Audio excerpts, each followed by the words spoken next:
والدين يا إخوان قمته الإحسان، أن يعبد الإله كأننا نراه، أو نوقن الإيقان بأنه يرانا.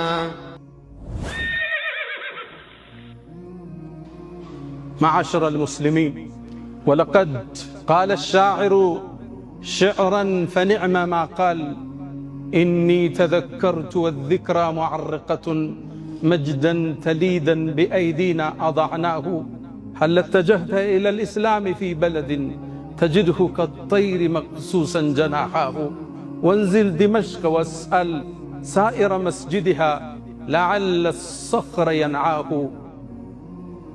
وألمني وألم كل حر سؤال الدهر: أين المسلمون؟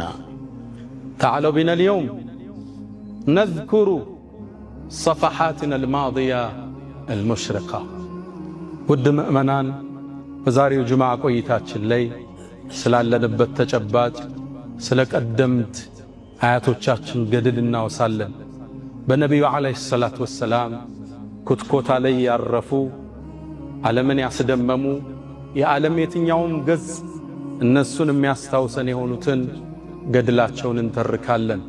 ከነፍስ በላይ የገዘፉ፣ ከስሜት በላይ የበረሩ፣ ምክንያቶችን ጥሰው የተራመዱ፣ ለዱንያ ንዋይ ፍቅር አኼራን የሰው ሰዎችን ያልሰው ሰዎችን ታሪክ እንገልጣለን።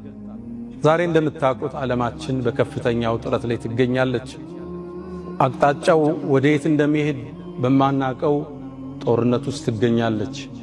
አላህ ዓለምን ሰላም አላህ ያድርገው፣ አገራችን አላህ ሰላም ያድርጋት።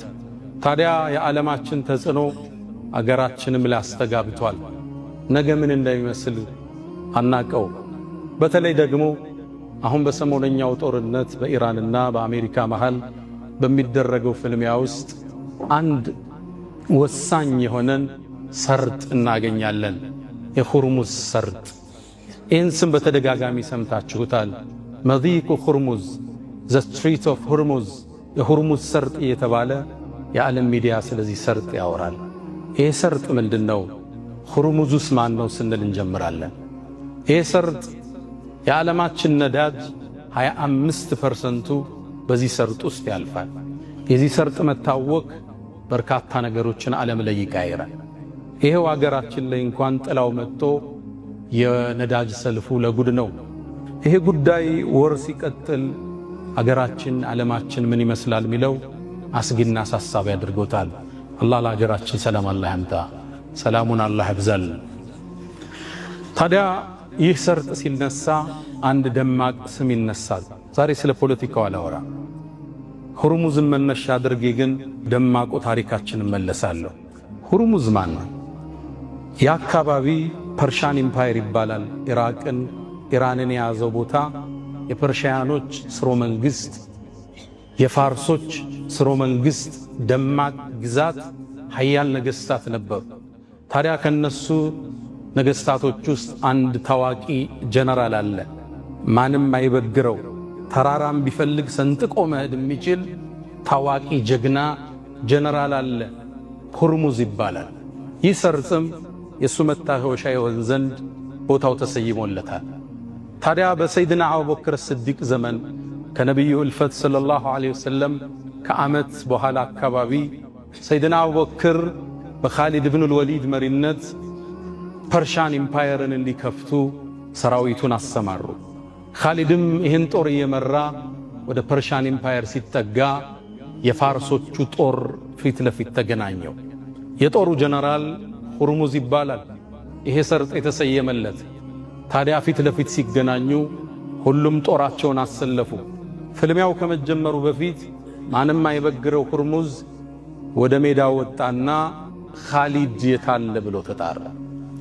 ኻሊድን እንዴት አወቀው? በእርግጥ ኻሊድ 100 ጦርነቶችን አድርጎ ተሸንፎ ማያቅ የአላህ ሰይፍ መሆኑን ዓለም ዝናውን ያውቀዋል።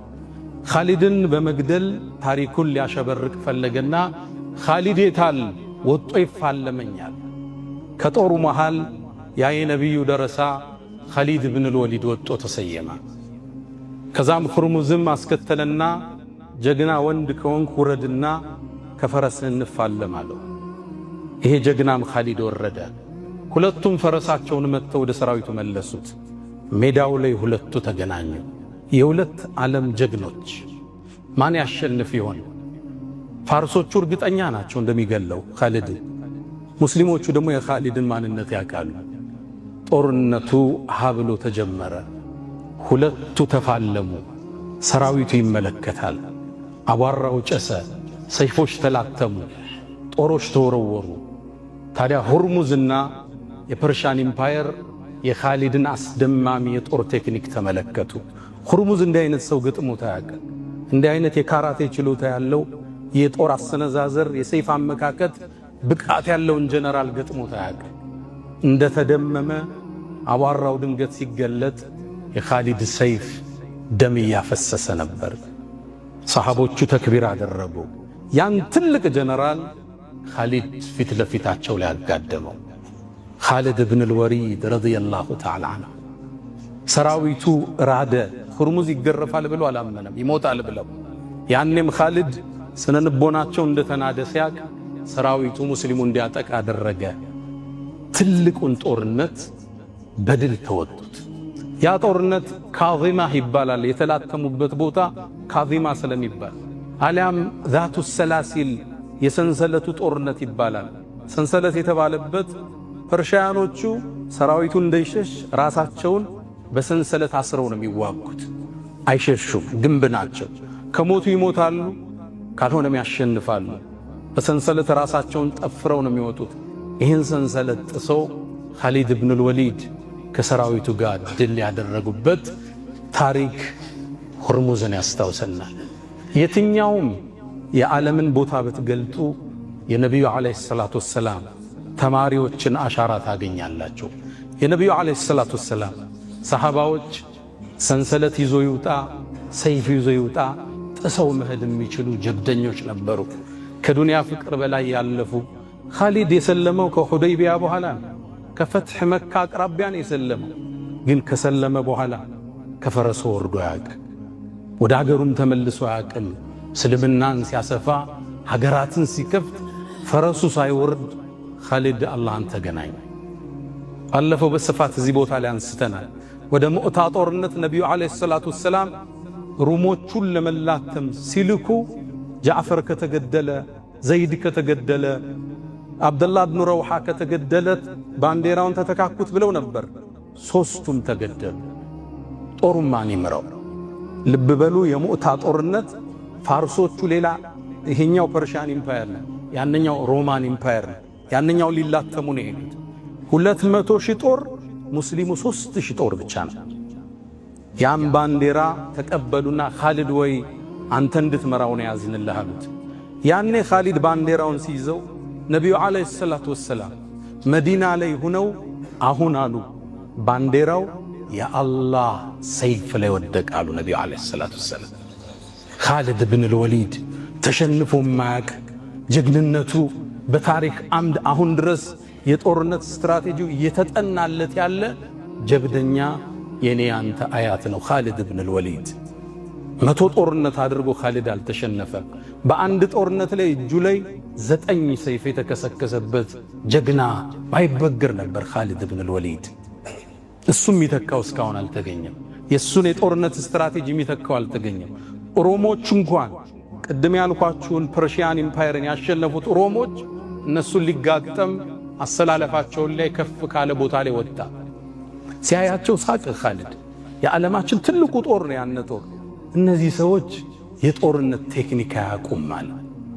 ታላቁን አመራር ታላቁን ኢምፓየር እንዲህ ብሎ መተቸት የሚችል ጦርነት ስትራቴጂ አላህ የሰጠው ሰው ነበር። ሰይፉን እንደያዘ አላህን ተገናኘ። ሰይፉ አልተሰበረም። ኻሊድ ብን አልወሊድ የሞተው አልጋ ላይ ሸሂድ ሆኖ አልሞተም። 100 ጦርነት ቢመራ።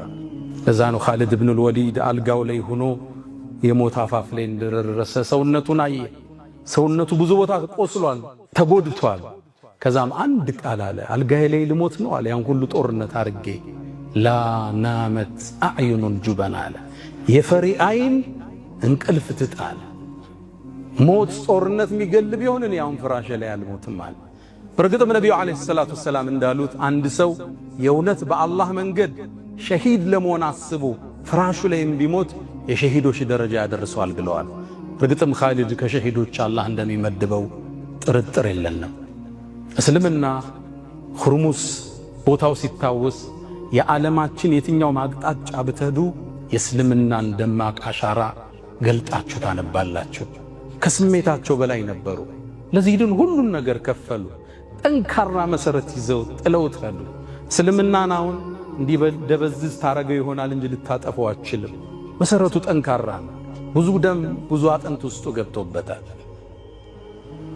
ከስሜታቸው በላይ የኖሩ ለምክንያት ቦታ ያልሰጡ ብዙ ምክንያቶች አላቸው። እንደኛ ኑሮ አለ፣ ልጅ ማሳደጉ አለ፣ ዕዳው አለ፣ ችግሩ አለ። ለዚህ ምክንያት አልሰጡም። ከስሜታቸው በላይ ሆኑ። ሌላውን የነቢዩ ዓለይሂ ሰላቱ ወሰላም ከኻሊድ ቀጥለን እናውሳ። ዓብዱላህ ብኑ ሐራም አልአንሳሪ ከአንሷር ባላባቶች ውስጥ አንዱ ነው። አቡ ጃቢር ብኑ ዓብድላህ ሲባል ሰምታችኋል። የእሱ አባት ነው። የኡሑድ ጦርነት ሊጀመር ሲል ነቢዩ ዓለይሂ ሰላቱ ወሰላም ነገ እንዘምታለን አሉ፣ ቁረይሽ ጋር ሊጋጠሙ። ያኔም በሕልሙ አንድን ነገር አየ። ዓብዱላህ ብኑ ሐራም ጦርነቱ ነገ ይጀመራል፣ የመጀመሪያ ከሚሞቱት መሆኑን ተመለከተ። ሸሂድ እንደሚሆን አወቀ። በጧት ተነሳ፣ ሻወሩን ወሰደ፣ ሽቶውን ተቀባባ አላህን ሊገናኝ። ከዛም ልጁን ጠራው ጃቢርን። ዓብዱላህ ብኑ ሐራም 6 ሴት ልጆች፣ አንድ ወንድ ልጅ አለው፣ እሱም ጃቢር ይባላል። ጠራው። ልጄ ወይ ጃቢር አለው። ወንድ ልጅ ያለኝ አንተ ነህ፣ እህቶች 6ቶችን ታያቸዋለህ፣ እነሱን አደራ ተንከባከባቸው። እኔ ነገ ጧት ጦርነቱ ላይ የመጀመሪያ ከሚሞቱት መሆኑን አላህ አሳይቶኛል። ታውቃለህ ደግሞ እዚህ ምድር ላይ እንዳንተ መወደው የለም ነቢዩን ዓለይሂ ሰላቱ ወሰላም ቢሆን እንጂ ካንተ በላይ መወደው ረሱልን ብቻ ነው። አንተ በጣም መወደው ልጅ ነህ፣ ዕዳም አለብኝ ክፈልልኛል። ጃቢር ይሄ ወጣት ሴት ልጆቹን የማሳደግ እህቶች ዕዳ የመክፈል ኃላፊነት አባቱ ጣለበት። ጦርነቱ ተጀመረ። አባቱም ዕዳ አለብኝ ልጆች አሉብኝ ሳይል ገባ፣ ተጋደለ፣ ተሰዋ። ከዛም ቁረይሾቹ ጆሮውን ቆረጡት፣ አፍንጫውን። ያልሰሩት ነገር የለም። ነቢዩም ዓለይሂ ሰላቱ ወሰላም ጦርነቱ እንዳበቃ በጨርቅ ሸፍነውት ተገኘ። ጃቢር መጣ፣ አባቱን አየው፣ ተሰውቷል። ገለጠና ሳመው፣ አለቀሰ። ነቢዩም ሊያጽናኑት ጠጋሉና ያ ጃቢሮ ያሉት ብታለቅስ አልቅስ፣ ግን አሉት እስካነሳችሁ ድረስ አባትህም መላእክት በክንፋቸው አጥለውት ነበር አሉት ነቢዩ ዓለይሂ ሰላቱ ወሰላም። ጃቢር ሌላ ነገር ልንገርህ አሉት ስሜቱን ሊጠግኑ። መላእክት ወደ ሰማይ አውጥተው በሰማይና በመሬት መሃል አባትህን አጠቡት ከወርቅ በሆነ ሳህን አሉት። ጃቢር አሁን ሌላ ጥገና ይፈልጋል። ያ ጃቢር አሉት አገኙትን፣ አንተ ጃቢር ሆይ አባትህን እኮ ፊት ለፊት አላህ አናገረው ቀስቅሷል። እንዴት? እሱ ነው የሚያውቅ። አባትህን እኮ ያለ አስተርጓሚ በዚች ምድር ላይ ተከስቶ ያውቅ። ለሱ አባት የሰጠውን ሽልማት ፊት ለፊት አላህ አናገረው ያለ አስተርጓሚ፣ ያለ መልእክተኛ። ከዛም አላህ ጠየቀው፣ አንተ ባሪያዬ ሆይ የምትፈልገውን ነገር ጠይቀኝ ልስጥህ አለው። አላህ ሆይ ያለ ጥያቄ ወደ ምድር መልሰኝና በአንተ መንገድ ዳግም ልሰዋል። አላህ መለሰ፣ ይህም አንደ ይሆን እኔ ወስኛለሁ፣ ወደ ዱንያ አይመለሱም፣ ሌላ ጠይቀኝ አለው። አላህ ሆይ ውዴታህን እጠይቅሃለሁ አለው። ወድጄሃለሁ አለው። አላህ ሆይ አለው ከኔ በኋላ ለቀሩት ሰሃባዎቹ እኔ ያለሁበትን ሁኔታ ንገርልኛል። አላህ ቁርአን አወረደ። እነዛ በእኛ መንገድ የተሰዉትን ሙተዋል ብለህ እንዳታስብ፣ በላ ሕያው ናቸው። ዐንደ ረቢሂም ዩርዘቁን አላህ ዘንድ ሲሳይ የተለገሳቸው ነው የሚል አንቀጽ ወረደ። መላእክት በአክናፋቸው ያጠለሏቸው፣ መላእክት ሰማይ ላይ ወስደው ያጠቧቸው፣ አላህ ፊት ለፊት ያናገራቸው የነቢዩ ዓለይሂ ሰላቱ ወሰላም ባልደረቦች ታሪካቸው ደማቅ፣ ከስሜት በላይ ከፍ ያሉ፣ ለዲን ለመስራት ያልቦዘኑ፣ ምክንያትን ለራሳቸው ያልሰጡ፣ ልጅ አለብኝ ዕዳ አለብኝ፣ ኮንቴነሩ እንደተጫነ ነው፣ ፋብሪካው አልተንቀሳቀሰም፣ የቤት ክራዩ ደርሶብኛል፣ የልጆች የትምህርት ቤት ክፍያ ደርሶብኛል ብለው ለራሳቸው ምክንያትን ያልሰጡ እስልምናን ቅድሚያቸው ያደረጉ ሽልማታቸው አላህን ፊት ለፊት ማናገር ሆነ። በርግጥ ጃብር አባቱ በመሰዋቱ ይሄን ዜና ሲሰማ ተጽናና። ሌላን ወጣት እናንሳ። አብዱላህስ ትልቅ ሰው ነው፣ ልጆች አሉ። ገና ትኩስ ወጣት አፈላ ወጣት ሐንዘላ እብኑ አቢ ዓምር። ሐንዘላ ከነቢዩ ዓለይሂ ሰላቱ ወሰላም ሰሐባዎች ውስጥ አንዱ ነው። ታዲያ እንደ ወጣት አግቡ የሚባለውን ሐዲስ ሰማና ቆንጆ ኮረዳ መርጦ አገባ። ጫጉላ ላይ ነበር። ሃኒሙኑን እያሳለፈ እያለ የኡሑድ ጦርነት ጥሪት ሰማ። ቤቱ ገባ። ባለቤቱ ጋር ገብተው ግንኙነት አድርገው ነበር። ወዲያውኑ ከሷ ጋር ተኝቶ እያለ ጥሪ የጂሃድ ተጠራ። ያ ኸይለላህ እርከቢ፣ አንቺ የአላህ ፈረስ ሆይ ተንቀሳቀሽ የሚል ጥሪ ሰማ። ከነ ጀናባው ልብሱን ለብሶ የጦር ለምዱን አድርጎ ፈረሱ ላይ ተቀምጦ ዘመተ። ጦርነቱ ላይ በጀብድ ተዋጋ። ሰልፉን ሰንጥቆ ይሄ ሙሽራ ገባ። አቡ ሱፊያንን የጦር መሪ ለመግደል ሁሉ ደርሶ ነበር። አቡ ሱፊያን አምልጦት ፈረሱን ገሎበታል። ከዛም ሌላ ሰው መጥቶ ሐንዘላን ገደለው። ሸሂድ ሆኖ ተሰዋ። ጦርነቱ ካበቃ በኋላ ሐንዘላ ሙሉ ለሙሉ ሰውነቱ ረጥቧል። ጸጉሩ ውሃ ያንጠባጥባል። ነቢዩ ዓለይሂ ሰላቱ ወሰላም ሰሐባዎችን ጠሩ። ሐንዘላን መላእክት ሲያጥቡት አይቻለው፣ ሚስቱን ጠይቋት ምክንያቱ ምንድነው አሉ። ሰሐባዎች ወደ ሚስቱ ሄዱ፣ ጠየቋት። ሐንዘላን ነቢዩ መላእክት ሲያጥቡት ሰማይ ላይ አይቻለው፣ ምክንያቱ ምንድነው ይሉሻል አሏት። እሷም መልስ ሰጠች፣ ከኔ ጋር ግንኙነት አድርጎ ጀናባውን ሳያወርድ ሻወር ሳይታጠብ ነው የወጣለች። መላእክት ሰማይ ላይ ወስዶ ያጠቧቸው፣ መላእክት በአክናፋቸው ያጠለሏቸው ደማቅ ታሪክ ያላቸው ለምክንያት ለራሳቸው ያልሰጡ ያስፈልቅ ሰው ነው። ወልዷል፣ ከብዷል። አብዱላህ ብን ሐራም። ሐንዘላ ግን ገና ወጣት ነው፣ ሙሽራም ነው። በዚህ ላይ የደስታ ጊዜ እያሳለፈ ነው። ከዚህ በላይ ምክንያት ለአንድ ሰው የለም ሙሽራ ከመሆን በላይ። ሙሽርነቱን ትቶ የጀነትን ሙሽርነት ተቀበል። ያኔ ባለቤቱ ጋር ሲገናኝ አንድ ልጅ ተወልዷል። አብዱላህ አለችው ልጇን። ይሄ ልጅ በየዚድ ብን ሙዓዊያ ዘመን አብሮ ጦርነት ዘምቶ የአንሷሮቹ የጦር ጀነራል የነበረ ያኔ ሐንዘላ ትቶት የሄደው ልጁ ነበር። ሸሂዱን እሱም እንዳባቱ ተሰዋ እዛ ቦታ ላይ። ሸሂድ የሸሂድ ልጆች ከዱንያ ስሜት በላይ ይሆኑ ለራሳቸው ምክንያት ያልሰጡ። ምክንያት አለ ሁላችንም ጋር።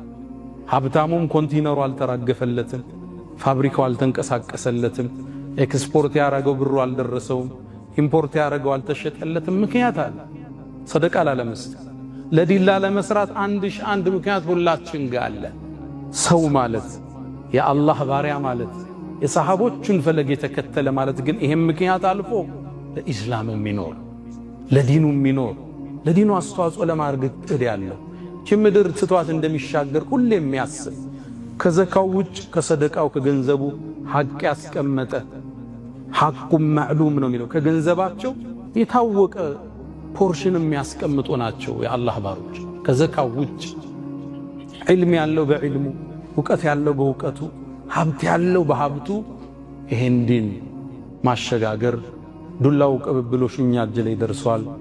ዱላውን እኛም ወደፊት እናቃብለው። አላ ወፈዐሉል ኸይራት ወስተግፊሩ ረበኩም ፈጡባ ሊልሙስተግፊሪን። አልሐምዱሊላሂ አላ ኢሕሳኒህ ወሽክሩ ለሁ አላ ተፈዱሊህ ወምትናኒህ ወላ ኢላሃ ኢለላህ ተዕዚመን ሊሻኒህ ወሰለላሁ ወሰለም ወባረከ አላ ረሱሊህ ወኢኽዋኒህ አማ ባዕድ። ውድ ምእመናን የነቢዩን ዓለይሂ ሰላቱ ወሰላም ሰሓባዎችን ገድል ካየን ብዙ ነው።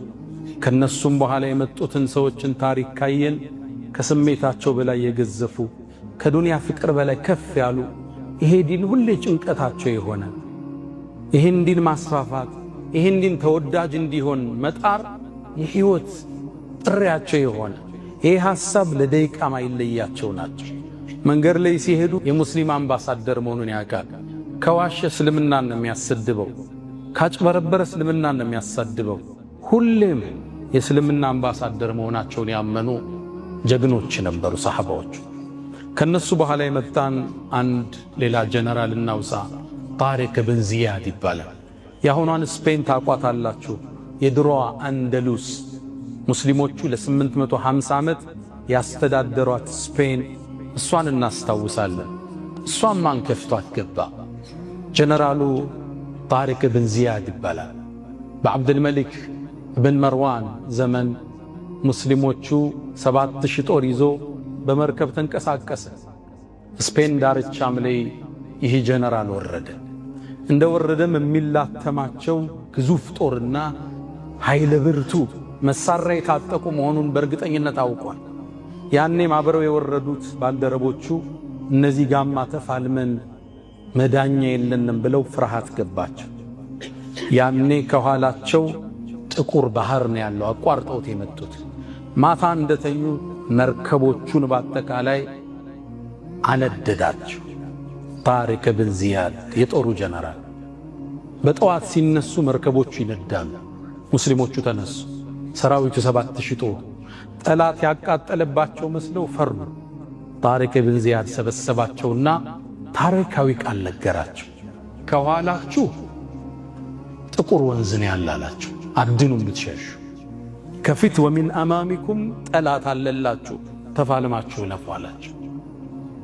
አንዳንዴ ስሜት መውጫ ሲፈልግ ምክንያት ሲፈልግ ታቃጥለዋለህ።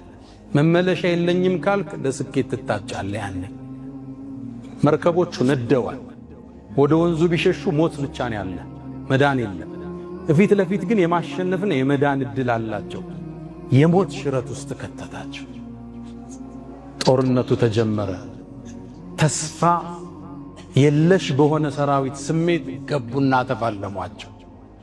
አላህ አፈቃቸውና ድል ተጎናጸፉ። የአሁኗን ስፔን ከፍተው የገቡት የጣሪቅ ብን ዚያድ ሰራዊት ነበር። ከፊት ለፊታችሁ ጠላት፣ ከኋላ ጥቁር ወንዝ፣ ተስፋችሁ አላህና ከዛም ሰይፋችሁ ነው አላቸው። ከፍተው ገቡ። አንዳንዴ በሕይወታችን ላይ ወደ ኋላ የሚጎተን መመለሻ የሚሆንንን ምክንያት ለራሳችን ስናሳጣው ድል ነው ከፊት ለፊት ቢጠብቅ። ድመት ይባላል። መውጫ ካሳጣሃት እየመታ መስኮት በር ዘግተህ ዘላ ምትዝ የማይሆን ቦታ ላይ እንደዛ ነው ያደረጋቸው። ከኋላ ጥቁር ወንዝ፣ ከፊት ለፊት ግን የማሸነፍ እድል አላቸው አላቸው። ከፍተው ገቡ።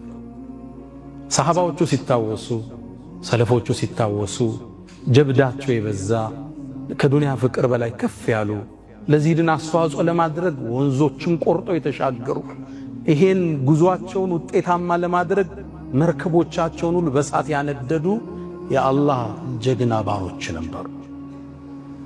ያ መን ትሕቡነ ነቢየ ሙሐመዳ ሰሉ ዐለይሂ ወሰሊሙ ጡለል መዳ ፈሰላቱኩም ወሰላሙኩም ኑረን ለኩም بأمسكم وفي يومكم ولكم غدا إن الله وملائكته يصلون على النبي يا أيها الذين آمنوا صلوا عليه وسلموا تسليما اللهم صل على محمد وعلى آل محمد كما صليت على إبراهيم وعلى آل إبراهيم وبارك اللهم على محمد وعلى آل محمد كما باركت على إبراهيم وعلى آل إبراهيم في العالمين إنك حميد مجيد اللهم أعز الإسلام والمسلمين وأذل الشرك والمشركين ودمر اللهم أعداءك أعداء الدين اللهم لا تدع لنا في مقامنا هذا ذنبا إلا غفرته ولا هما إلا فرجته ولا دينا إلا قضيته ولا رزقا إلا وسعته ولا ولدا إلا أصلحته ولا مريضا إلا شفيته ولا غائبا